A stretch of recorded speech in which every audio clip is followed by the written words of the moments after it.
Hello everyone, my name is Cam. I hope you are all doing okay and staying safe at this time.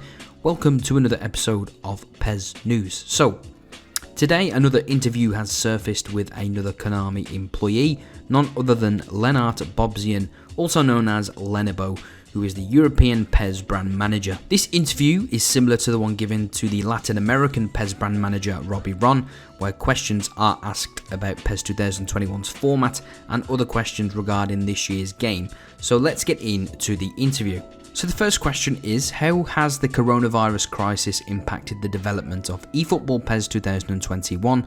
Was the transition to work from home easy? Lenibo goes on to say that the current COVID-19 situation has not helped as it slowed down internal processes, but overall international teams have adapted quickly.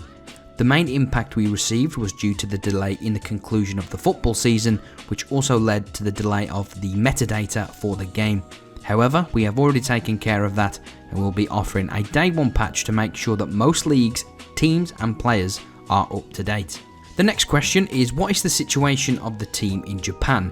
Have you been able to get back to full work? Lenibo responds by saying that I can't go into specifics, but the development team in Japan is working on maintaining government security advice. The next question is, was eFootball PES 2021 planned from the outset as an update to eFootball PES 2020, or was it due to the current situation? Lenibo responds by saying, as we began planning our next gen debut, we quickly realised that our ambitions required more development time together. As a result, we wanted to make sure that our team had the resources they need to fully focus on it. The decision we made was to take the strategy of the season update. So Lenibo has basically confirmed that this season update was needed to further development on the next gen side of PES, and just because the guy asked the question that PES 2021 is an update to eFootball PES 2020, technically it is because it's using the same base as PES 2024, PES 2021, but remember, PES 2021 is its own separate entity. So the next question was, what will happen if the Major League seasons are delayed even further? How will it affect the game? The response from Lenibo was, well, we hope for the best. We have been transparent on that in case of increasing delays. Some leagues may offer data for the 2019 to 2020 launch season. Our teams are well positioned to move fast and deliver the latest data as quickly as possible. Now, if you go into the licensing section on the Konami website, only some leagues will be updated to the 2020 to 2021 season. The full list is on the Konami licensing website. So the next question is, we have seen Leo Messi star in the first materials of the game. What has it been like working with the big stars in these circumstances? And the response from Lenibo is that it has certainly been different than usual. But as always, Messi and the rest of the players are true professionals and adapt to all situations. We are grateful to FC Barcelona and all of our partner clubs for their work in these difficult times and for promoting the best of football. The next question was, can we wait for a new licensed club until the official launch? Lenibo responds very safely, saying we don't have anything specific to share right now, but stay tuned. As you know, AS Roma will be coming to PES as an official partner, but it has not been confirmed officially from Konami themselves, so we've just got to wait for communication from their side. But yes, Roma will be coming to PES. So the next question is, based on eFootball PES 2020, can we expect anything from the gameplay part? Some new movement or improvement, etc. Lenibo goes on to say that we cannot share specific information, but as we made clear in our first announcement, eFootball PES 2021 offers the features and gameplay of PES 2020. The next question is, this year we will have the special series of icon moments. Can you tell us a little more about it? How many of these moments will we have at launch? Lenibo responds by saying, players in the Icon Moments series are special versions of the current players or legends. This special version reflects a moment in the player's history that was memorable for something in particular. For example, 13 years ago, Lionel Messi scored that extraordinary goal against Getafe, where he dribbled virtually against all of his rivals from midfield to finish at the back of the net. We've captured that moment in the series, which means that we will have a version of Messi from 2007, including his looks, stats from that night. We will continue to build on the Iconic Moments series since its debut, as it brings together everything we think is special about PES. Now, as much as they are bringing these iconic moments to PES, and I don't know if you've seen the trailer, but Messi dribbles absolutely nothing like how he did 13 years ago. I must admit, the dribbling in PES is not where it should be.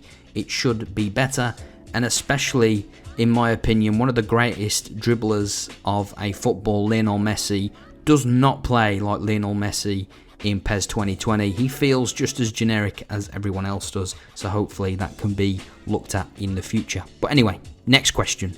We know that it is still early, but recently we learned the first data about the future of PES. What can the Unreal Engine offer that cannot be done with the current engine? Now, I think this is a really good answer because it kind of gives me a little bit of excitement in terms of what we should expect next year.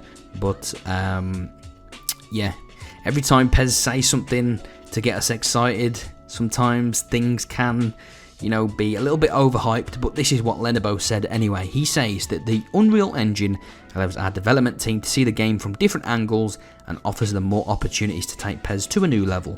We'll talk more about the technicalities in the future, but it's worth noting that we are rebuilding our next-gen game from the ground up. It is a really exciting time for the PES franchise, and we're doing everything we can to make sure our players can be proud of it. Now, he's just said that they are rebuilding the next-gen version, the Unreal Engine version of PES from the ground up. I hope this is true because, to me, if it's going to be a new engine, I do expect to see a lot of new animations, a lot of new movements, a lot of fluidity. I don't want to see the old recycled stuff from past PES games. Some of it might still be in there, but from his own words, I'm pretty excited, but as I've said, you have to take everything with a pinch of salt sometimes. And the last question is, this year marks the 25th anniversary of PES. What is your special moment during your time involved in the game? Lenovo responds by saying, it is very difficult to choose one moment since there have been several special moments that I have lived since I worked in the eFootball PES franchise, like the promotional sessions with players. Meeting Usain Bolt in Jamaica was quite an experience, being a part of developing the future of PES esports, visiting 7 countries in 2 weeks during the PES 2019 press tour, or hosting the announcements from last year's partner clubs, and announce one great deal after another. Overall, I'd say it's great to work closely with the international PES team and see the promising future of eFootball PES as a brand.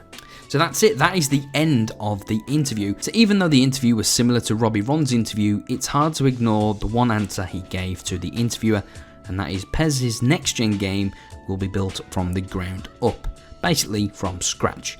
And as a fan, this is what I want to hear, as I don't want to see an engine change, use a lot of the recycled assets from the previous engine. If we're going to switch to the Unreal Engine, I do want to see a real change in the next gen installment, because I do want it to feel like an entirely new game.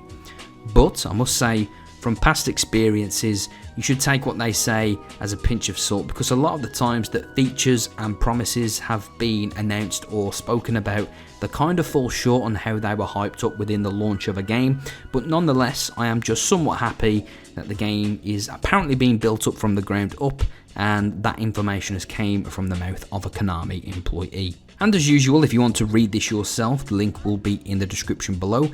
And that brings today's PES News video to an end. If you enjoyed today's video, please leave a like. And if you want to know about the latest rumours, news and speculation for Pro Evolution Soccer, considering subscribing to the channel to receive your news in a short and informative way. My name is Cam, take care, stay safe, and I will see you all in the next one.